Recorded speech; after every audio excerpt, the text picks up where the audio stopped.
everybody, and welcome to Experience This, show number 23. I'm Bruce Rosard, one of the co-founders of Arival, and really excited to be talking to you today about breaking news that we have fresh off the press from Arival.Travel. Welcome to my esteemed co-hosts. Hey everyone, I'm Lori Timony with Virgin Experience Gifts, and happy to be here today to talk about this exciting development in the experiences space. Yeah, I'm Christian with Magpie Travel, and yes, excited to have this conversation. We also have with us Stephen Joyce. Stephen is the VP of Content for Arival. He's also one of the OGs of the Reztech space in tours, activities, and attractions. He wrote the article for the story that Arival published today. And Stephen, why don't you tell us what's the big news? Well, thanks, Bruce, and great to see you, Lori and Christian.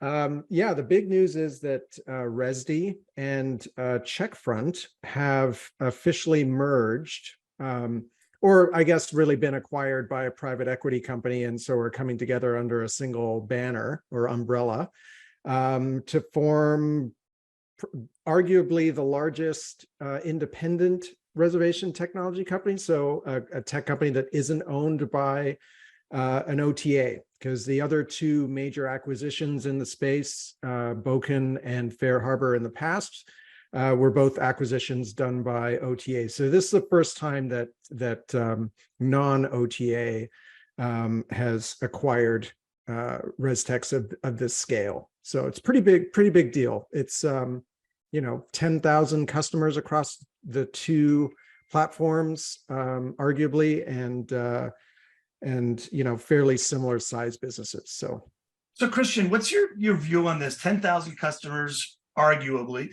right? Because there's a lot of customers that, if they're on a percentage basis, don't really necessarily run transactions compared to people who are on licenses. How do you size this up and scale it? Yeah, the arguably is the right word, isn't it?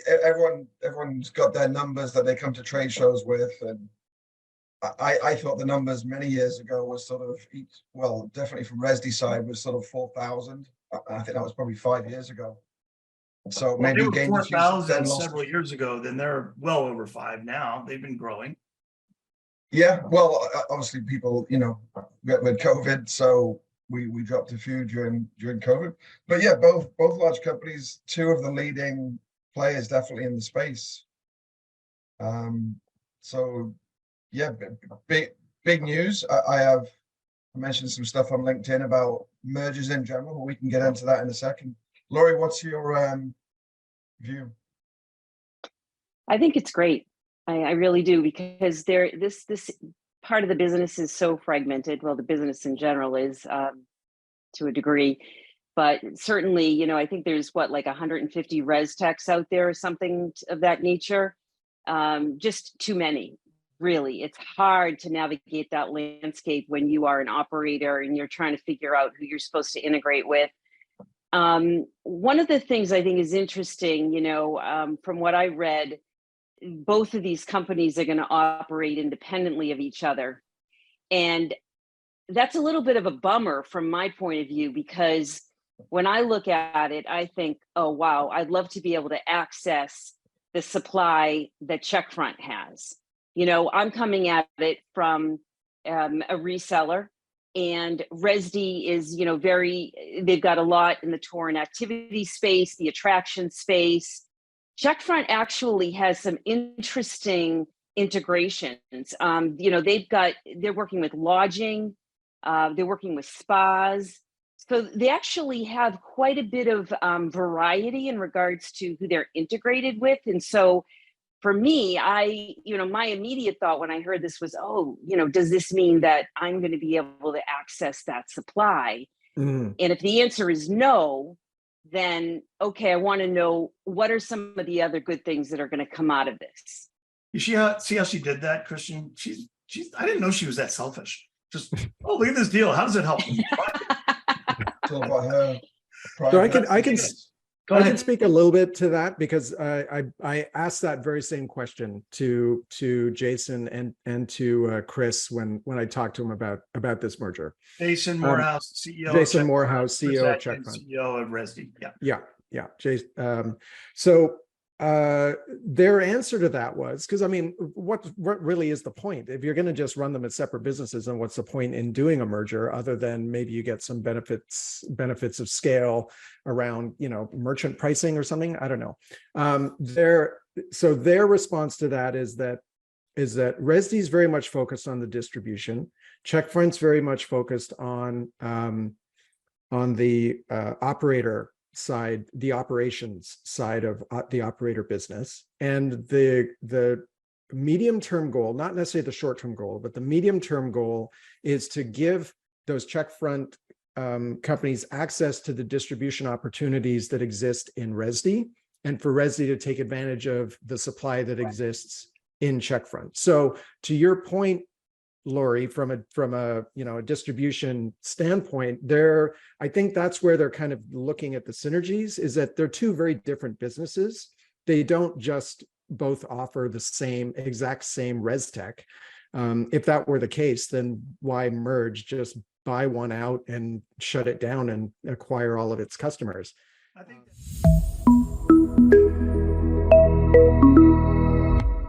Hey, it's Marika from the Von Mac Agency here with your tourism marketing half minute. Let's talk about expansion.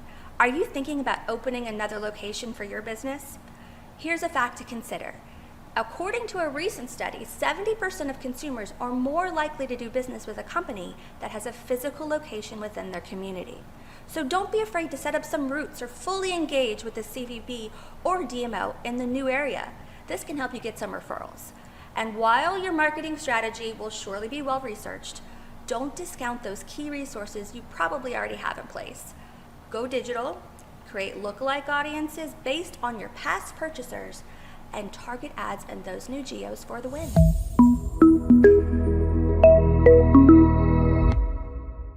I think that's really interesting, and I think that that's something I've been thinking about once I knew about the deal, is channel management. Because Rezdy is one of the very few channel managers in our space. How much of this deal is about Rezdy really growing their capabilities with channel management, growing the amount of inventory that goes through their channel management versus, we're talking about it being a Reztech and Reztech deal. Is it, or is it more than that? I think that's the way it's being presented currently as a coming together of Reztechs. But and again, this part isn't based on any information from Chris or Jason Cope. So there is some speculation on my part in this, but I think there is less competition in the channel management space, and there's an opportunity for growth and for scale within channel management that doesn't necessarily exist when you're trying to acquire individual suppliers. So I think although they may not be overt about it, I think that was probably part of the thinking behind bringing those two together, is that if they were just straight up, the same Reztech, then it wouldn't necessarily make sense. But I think there's enough synergy that exists between the two from a collaboration and cooperation standpoint that they can leverage each other's scale to kind of get ahead. So Christian, like a PR statement that they wrote, the synergy and collaboration and all this. So I got 2 points I want to make. One, you can't just buy one and take over all the clients. If you do that and you say, okay, we're buying Checkfront and all you customers are now going to be Rezdy customers, everyone throws their arms up and they run in all different directions, right? Fair Harbor grabs 20%, Pete grabs 20%. That's what you can't do that. So you have to. But that's what Fair Harbor's done in the past. Because they closed down. only when a company that's goes true. out of That's business. when they closed down. Yeah. Yeah, when Zerv and Zozy closed down, they just were quick, and the others were sleeping at the wheel, and Fair Harbor went and grabbed them. Good for them.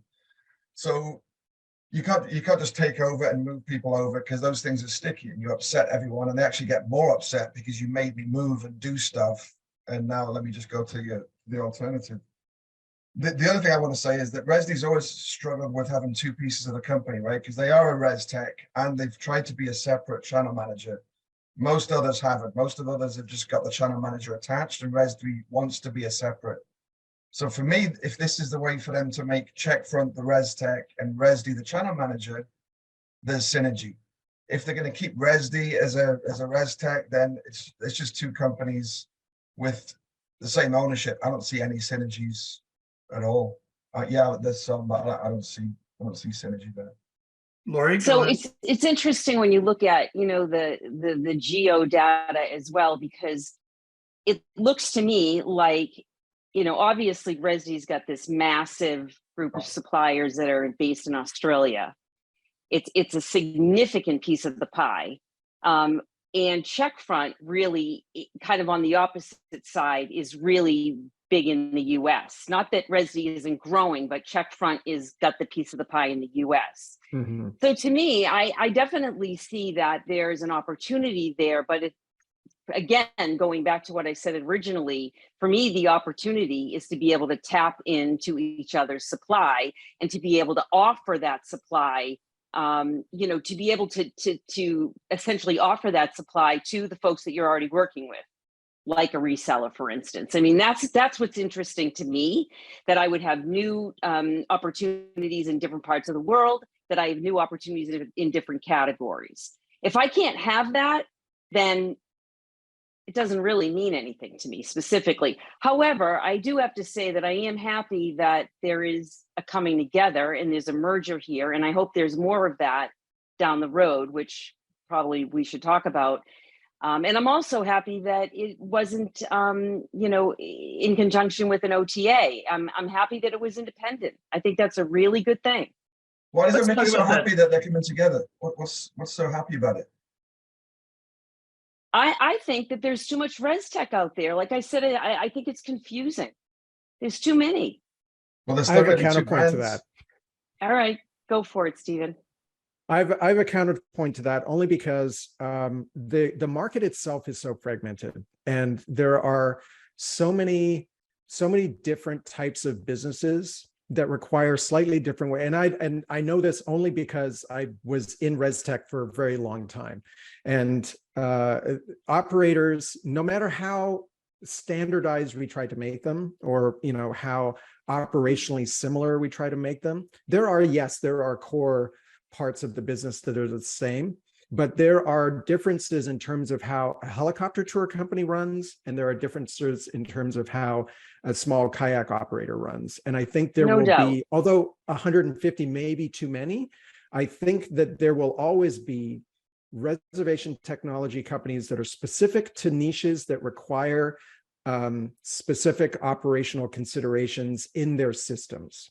And maybe that's, you know, so I don't see there ever being a one size fits all for a large number of operators. I think you can sort of aggregate a bunch that do similar things, but as soon as you start, what you see is that there are systems that tend to do really well for ziplining, and that the zipline companies will coalesce around it. There are companies that do really well around water, and you know, companies will kind of coalesce around that as well. So I think we're going to see niche, you know, specific type solutions. And so this merger actually kind of in the long term, I think aggregating those different solutions under an umbrella and providing economies of scale and operational efficiency underneath those things, while still supplying those unique solutions to those particular niche parts of the industry, will probably make sense. But that's way down the line. I want to pursue this a little bit. I think you might be right. I mean, have you ever heard of a Reztech called WaveRez? I have not. Yeah. WaveRez is owned by Greg Fisher, who owns TripShock. Oh yeah, okay, I know Greg. Yeah. TripShock is a water sports only OTA, and he built a Reztech for water sports only. But the fact that you haven't heard of him, and not only that, but that many of his clients for TripShock are on Fair Harbor, wonder, you know, is there really a need for a WaveRez? Maybe not, and we could have Greg on a future show and he can tell us about it. But I'd like to spend a couple minutes on the market of Reztechs. Are there more of these coming? Will this company, that the private equity firm, are they looking to buy more and continue to roll up? Are there others that are available for roll up? You know, we've said, oh, there's 150 of them out there, but are there really 150 that matter? So in the article on Arival.Travel today, here's who's listed as those that matter that have more than 1,000 operators, right? Fair Harbor, Boken, Peak, Zola, Booking Kit, Regiondo, Checksoft, Checkfront, and Rezdy. There might be a couple others out there, and if you're out there and you're not on our list, please let us know who you might be. But we think that's probably it as far as 1,000 or more operators. What kind of metric is number of operators? That's a terrible metric to use. Why is it a terrible metric? Well, Look at the what number of Stephen operators? just said. I mean, what Stephen just said, you're totally contradicting, because Stephen was talking about the niche OTA and the need for a Reztech that responds to that niche OTA. Okay, so that niche that niche Reztech, excuse me, the niche Reztech, yeah, the niche Reztech is not going to necessarily have the number of accounts that matter in your camp. So you're saying that only the ones matter that have, over 1,000. I think that's what you just said, Bruce. And Stephen's saying, no, hey, there's niche OTAs out there that need this type of Reztech, which, by the way, just to get back to that, I do agree with that, Stephen. I do think that there are 100%, there are niche operators out there that need certain kinds of Reztech. I mean, we deal with them all the time at Virgin, and a lot of that has to do with weight and things of that nature. I also think there's an opportunity for certain Reztech to modify their existing technology to accommodate some of those niche operators potentially. But in any case, I mean, that's the thing, Bruce. Like, what is your stance? So you're saying that only my the stance ones. is a couple things. One, are they really that different? Like, I'm not a techie, but I've looked under the hood of 4 or 5 of those on the list. They're not that different. 2, is there more coming together? Is there going to be a couple more bringing in, either whether it's this deal or another deal, where this isn't the end, this is the beginning of the aggregation of the Reztechs that we've been talking about for 3 or 4 years, right? We're like, this is not sustainable for 150 Reztechs out there. They're all doing pretty much the same thing. Yeah, maybe there's some niche players, which is why I mentioned WaveRez, but are they really that much different? And are we at the very beginning now of Reztechs coming together, maybe another roll up or 2 or what have you?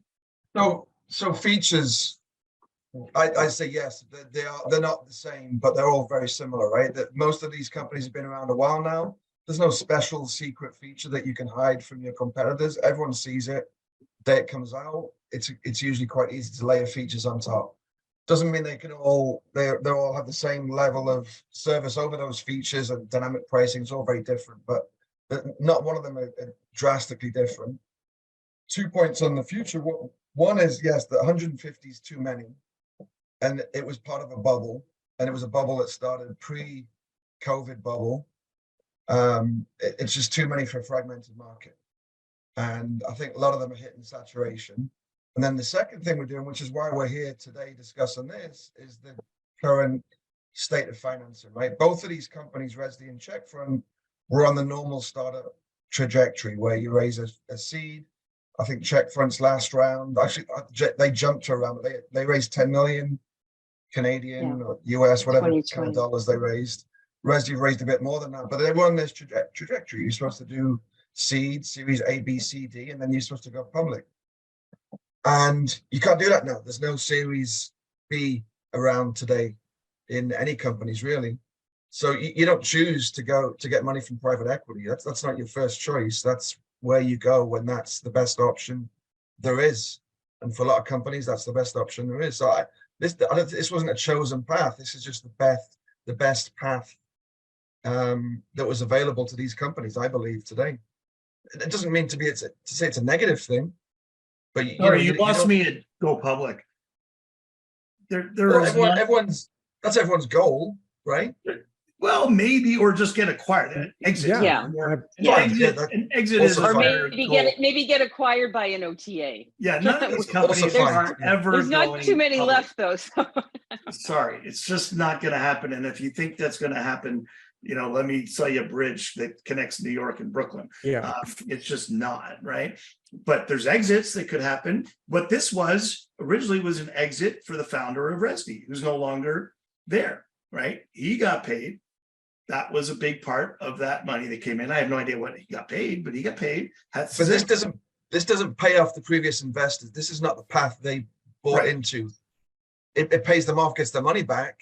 They didn't get their 100x that they were hoping that they looked at on their first pitch deck. Right. Maybe they got 5x. Right. What do you think? Let's take a poll. So I invested 10 million in Rezdy, let's say 3, 4, 5 years ago, pre-COVID. What do you think my exit just was? What's your best guess? That you got your money back. Oh, 50, probably 50. 50 5x. You think 5x. Christian thinks 1x. The announced number was 100 million, right? Whether that's for the whole deal or just Rezdy. That's what I was going to say. That was just so they're although they didn't disclose the full amount, they did say that it was more than the Fair Harbor deal, which was 250 million. So stop that right now. I'm sorry. I am going to argue this. Total value. I did not get to argue with you on this point while you were reading the article, but I'm going to argue it right now. Fair Harbor got paid $250 million in cash and stock, ballpark, I don't know the exact number, cash and stock from booking.com.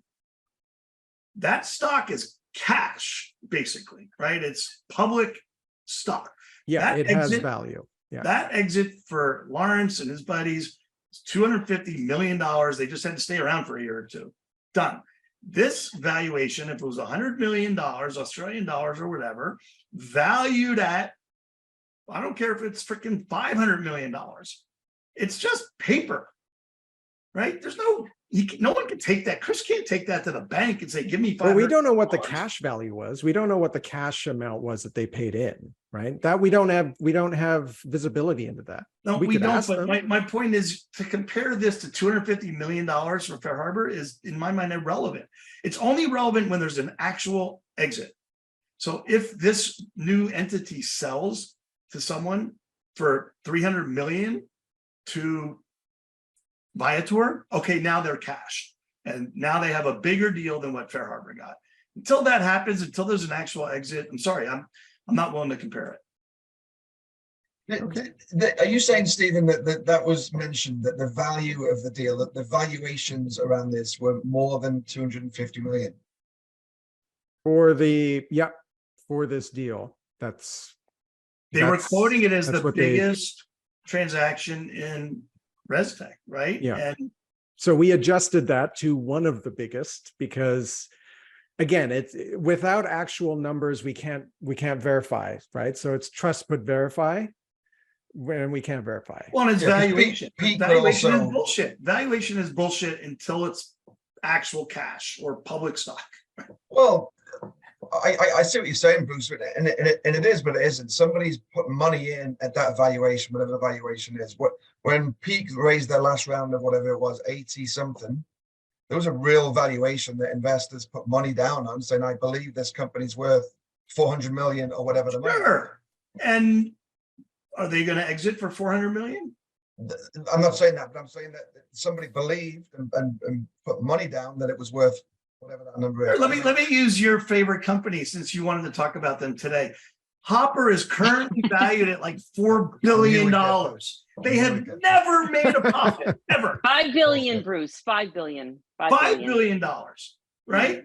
They've raised what, $1 billion? What are they worth today, really, Christian? I mean, are they worth that 5 billion? Because investors say.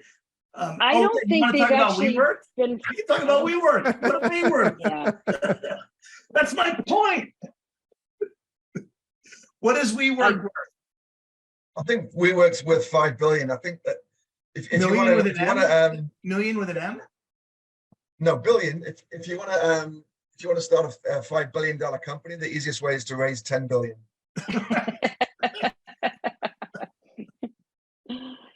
And if you don't know the story about WeWork, watch the show We Crash. Have you guys watched We Crash? It's so good. Yes, I have. So good. And it'll show you my point. It doesn't freaking matter how much money you raise until you actually have an exit for your valuation. So okay. there's 150 Reztechs, let's just say.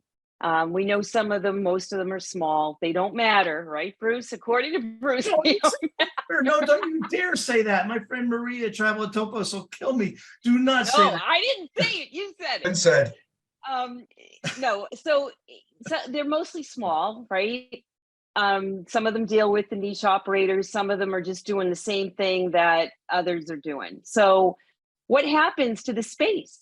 Like, does it just keep on plugging along until they start dying off because they're not making enough money, or, we see more merges? How can they differentiate themselves?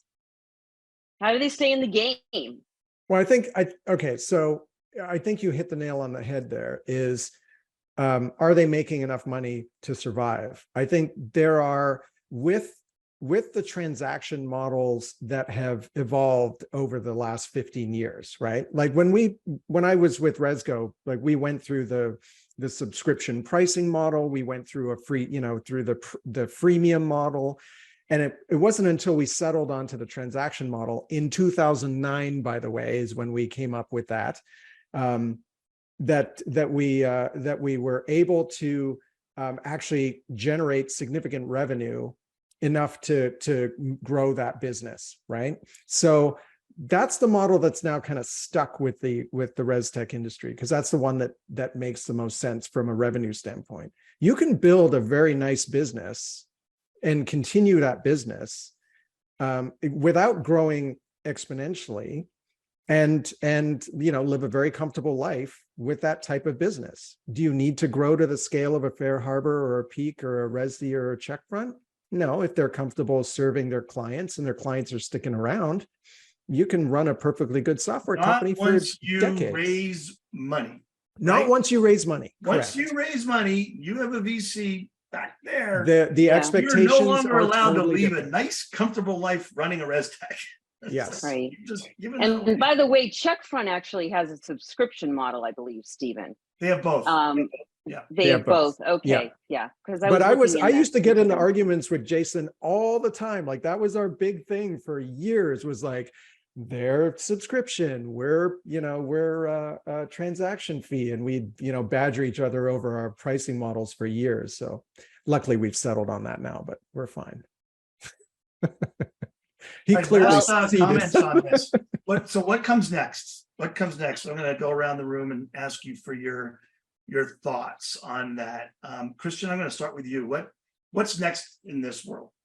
Well, we don't know the numbers. If there's private, this was talked about years ago, right? This idea of a roll up, as they call it. Despite me arguing there aren't actually a ton of synergies, I don't really see the point. But this has been talked about by these companies for many years, as it has been with others. If there's private equity cash sitting out there, I'm guessing there's enough Reztechs out there that are ready to get out. There's always companies doing really well. There's always companies not doing very well. So there's going to be some out there that are not doing great, but they've got decent customer base and they're happy to take a bit of cash and get out. And I imagine a few of those will roll up into this same entity. Into this entity or a separate roll up? What do you think? I imagine there'll be a few more in this. I imagine there'll be a bank account full of cash over here to be used for acquisitions, and there'll be people putting their hand up saying, I'm interested in rolling up. I'll give you a good price right now. And that's what private equity do. They come in and they grab all these companies that are ready to get out. And I'm not saying that in a desperate way, but there'll be a lot of companies can get a good exit. That's their exit. Okay. And there'll be some that are desperate. More aggregation, maybe more even rolling up into this entity. Lori? I'm going to come at it from the standpoint of a reseller right now, though I've been on the operator space as well, but I'm going to come at it from the standpoint of a reseller. I hope that there is more coming together of Reztechs. I would like to see more of an opportunity to access various kinds of supply available through one particular Reztech versus having to integrate. I love Octo. I'm pushing for it, but I also think Octo isn't necessarily going to right now accommodate those niche operators, Stephen, that you're talking about, where specific information is needed, at least not right from the outset. But I'd like to see an opportunity where I can tap into one Reztech and get lodging packaged with attractions or excursions, packaged with something else, and have it be easy. And know that you say it's probably available now, Christian. Well, it's not really all that available, and it's not easy to get to in a lot of ways. No. Lodging, you're dreaming, trying to get lodging from the same place. But I don't think I'm dreaming. I don't see, why am I dreaming? Why? Well, Okay. it's totally different systems that we're talking about. That's a whole other episode. Yeah, well, we got to bring those systems together. All This right, is we'll the travel put business. it on the September calendar. Stephen, what's next? I think this is going to scare a bunch of folks, probably in the Reztech space. Because it brings some pretty heavy competitors together into a kind of a powerhouse. Same thing happened when Boken was acquired. Same thing happened when Fair Harbor was acquired. I think there's going to be a lot of folks kind of wondering what their next step should be. From the actual Reztech side, I think there's enough.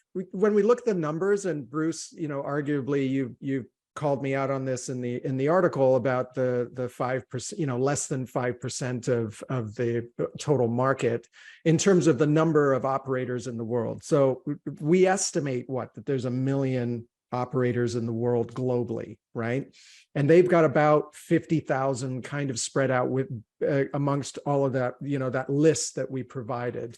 So that's 5%. That's less than 5% of the global market that is on these Reztechs.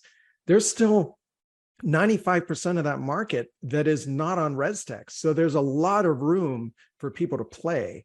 Now, are they all going to, I think we're going to see more Reztechs as a result of this, not fewer. I think we're going to continue to see tech entrepreneurs come up with, what they think are great ideas for Reztech.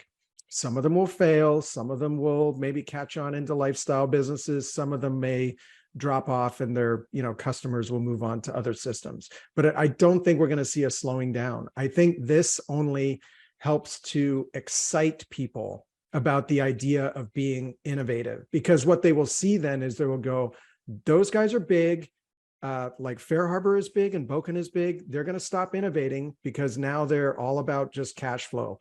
And we can come in as a young startup and innovate something really great and start to take those, start to peel away some of those customers. And we don't need to get a lot in order to start generating revenue, especially with a transaction model.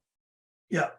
One thing I think the numbers, you talk about 5% of 1 million global operators equals 50,000. But the other number we talk about a lot is about 20% of bookings are online. So you got that 80% number. So I'm not sure where we have that differentiation between the 20% where you can book online versus 5% are on Reztech and that difference. But again, that's also for another show, right? We need a conversation, Bruce, around this million, because we keep talking about the million and it's a number. Douglas did the research. He said it's 1 million. That's a fact. Let's bring Douglas on and let's have him stand behind his million and explain who they are and where they are. You can go and we can open up the PowerPoint and look at it all, and we can make him defend his million. Because there's 600,000 Douglas Quimby says something drivers for tours and activities. We all just have to take it as gospel. Come on, where you at? There's 600,000 pedicab drivers in Dhaka. They all count. Yeah, they all count. They all count. So that's okay. There you go. 60% of the market is right there. Right. I had a thought that was more interesting than that thought. I think a lot of this deal, it's going to be really interesting for me when I look at Rezdy Checkfront. I do look channel manager because I just think there's this huge opportunity. And channel manager, as we've talked about, is really connectivity, right? And Rezdy is a leader in that in our space. And I could see where the two of them come together. That's the complementary part. Getting Reztech and Reztech together, like you said, Christian, not so complementary, who cares? But Checkfront didn't have the kind of distribution that Rezdy does. Rezdy really should be able to blow out channel management or connectivity, whatever you want to say. And I think I last heard that only 5% of their overall business was channel management. I Really? believe Susan told me that the last time we chatted. So got a Susan long from way to Rezdy. go. So I think that could be part of this. I do think that there will be more and more aggregation of the Reztechs, but you do have still some of anyone who's funded, like the Peaks and the Zolas and the Booking Kits of the world. It's going to be harder and harder for them to get engaged in these kinds of things versus some of the smaller ones that, either aren't funded or they've only raised, under 2 or 3 million. I do think that this is, like you said, I think it's good for the industry, and it's going to start to speed up and bring more of these players together. One thing I do have to say, just, in regards to looking at the smaller ones, and no doubt that there's a need for the smaller ones as well, for sure. And I'm not really just speaking about niche operators here, but, it gets more complicated out there all the time, especially with time ticketing and dynamic pricing. And that solving those things tends to be a little bit pricier than what a lot of these smaller guys have for money. So that's one of the things that I think is going to be playing into some of this, is that it's going to be harder to keep up if you don't have the money to do it. But you're at a whole different level, Yeah. right? Enterprise. Now you're talking. Yeah, but it's not just enterprise for time ticketing, Bruce. That's basic tour and activity providers, That's true. right? That's true. But we haven't even mentioned, like, the enterprise companies like Anchor and Ventrada and Gateway and Accesso and Trio Ticket and all those, right? Like, that's a whole nother, and Well, Rocket. that's actually another session. I think that's so there's some companies in there going after the big enterprise guys, and that's an interesting topic. So Well, And now that's we why have I at least challenge 3 you. new. Sorry. That's why I challenge you on the 3,000 accounts and 4,000 accounts, because the ones you just mentioned there are doing a lot more volume than the Volume, yes. Accounts, no, right? I mean, Ventrada is really jamming, doing great, but what does he have? A couple hundred accounts, but his couple hundred accounts probably drives more volume than companies that have a couple thousand accounts. Mhm. All right, we got to wrap. Show Yeah. 24 is in the books. We have topics for the next for a few more shows. We have some great shows coming up soon. Stay tuned to hear more about that. Thank you, Stephen Joyce, for being our guest today after working on the article that posted on Arival.Travel. Lori and Christian, always fun and great. And till next time, thank you, everyone. okay, bye Thanks, everyone. everyone. Thanks. Bye.